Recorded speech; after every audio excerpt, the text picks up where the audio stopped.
أولا لتكريم طلبة القرآن وتقديس كلام الله سبحانه وتعالى والذكر الحكيم، الاستماع إليه والتبرك به. ثم بعد ذلك هي مناسبة لصلة الرحم بيننا. هذا الإخوان اللي لا زمان ما شفناهم، واليوم الحمد لله لقيناهم بعد فراق طويل.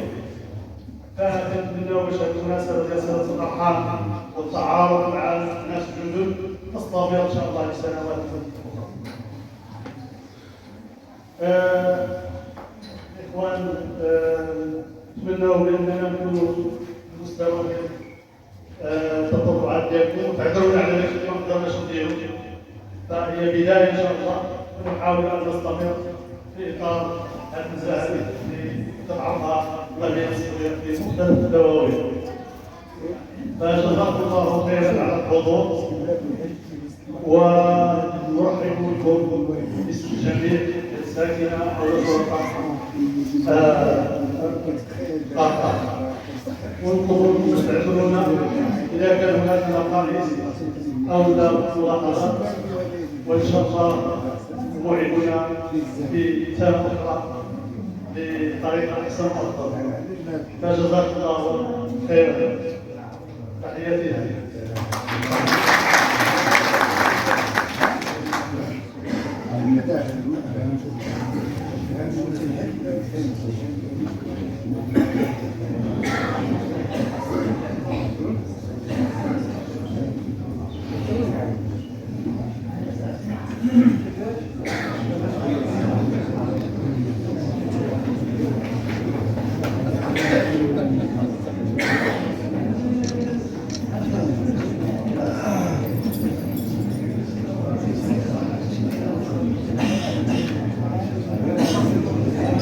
بسم الله الرحمن الرحيم،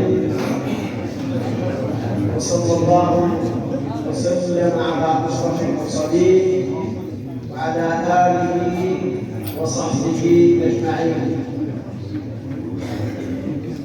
عبادي المتدين بدوري وباسم جمعية حفظ القرآن الكريم قبيلة صبوية،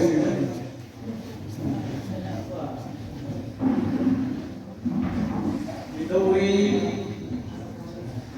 يشارك الدكتور حسين الصبيو سي إبراهيم الصبيو، ونقول معه للجميع: فحللتم أهلا ونزلتم سهلا، ومرحبا بنا وبكم جميعا في هذه الزاوية،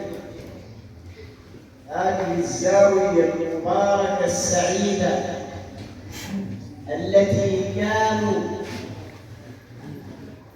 ومش بعيد كانوا الناس يحتجون إلى هذه الزاوية وإلى هذا الولي الصالح سيد إبراهيم الحسين تبركا وتيمنا ببركته التي عمت قليلا. اليوم تزامن هذا اللقاء المبارك من زاوية سيد إبراهيم الحسين مع محطة تاريخية من محطات الملك، ألا وهي ذكرى ثورة الملك والشعب التي يخلد اليوم الشعب المغربي الذكرى السبعية. أنتم تعلمون جميعا ما تركز إليه هذه المحطة التاريخية من تلاحم بين العرش والشعب. وفي سنة 1953 امتدت يد المستعمر الهاشمي إلى رمز سيادة الوطن ليقوم بالفيه إلى مدى مدغشقر. وكان المستعمر يظن أن بنفي السلطان محمد الخامس أن الشعب المغربي سينتكس وسيرضخ لضغوطاته ولمتطلباته، لكن ما كان في الحسبان وما كان المواطنين المغاربة قاموا وقفوا وقفة رجل واحد وأكدوا للمستعمر أن لم يرق لنا بنفي السلطان محمد الخامس، لم يرق لنا لا حياة ولا نوم ولا يعني قطعوا حتى عيد الأضحى. عيد الأضحى في ذيك السنة المغاربة ما ضحوش. لماذا؟ لأن رمز السيادة وملك البلاد وسلطان البلاد قام المستعمر فيه، فظن المستعمر أن في محمد الخامس سيبسط سيطرته وسيستجيب له الشعب المغربي.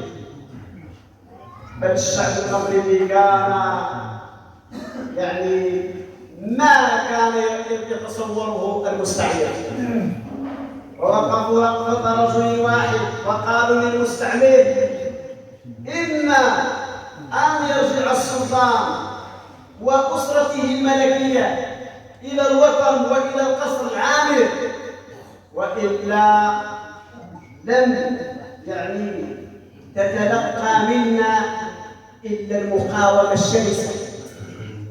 وهذا ما كان حتى رجع محمد الخامس وأسرته الملكية ومعه آنذاك ولي عهد الحسن الثاني أكرم الله مثواه إلى الوطن.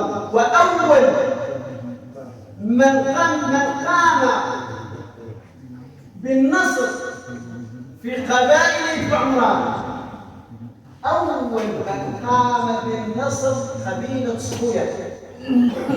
وهذا التاريخ لا يرحم. أعلن النصر في قبيلة صبوية، ثم انطلق للمسجد الكبير بإفني، وآنذاك كان الإمام والخطيب سيدي محمد إمام. ثم عم النصر في أسواق أيت بعمران. هذا فقط في منطقتنا يعني المغرب من درجة الكويت. لذلك اليوم نعيش فرحا كبيرا، الفرح الوطني والمناسبة الوطنية اللي هي محطة من محطات المغاربة، اللي هي ثورة الملك والشعب التي نعيش ذكرها اليوم 70. ولذلك يجب علينا أن لا تمر هذه الذكريات وهذه المحطات حتى نلقن أبناءنا والجيل الناشئ هذه الدروس والعبر التي ورثناها عن آبائنا وأجدادنا. فكل دواء وكل قرية من هذه القبائل البعمرانية تعرفون وتعلمون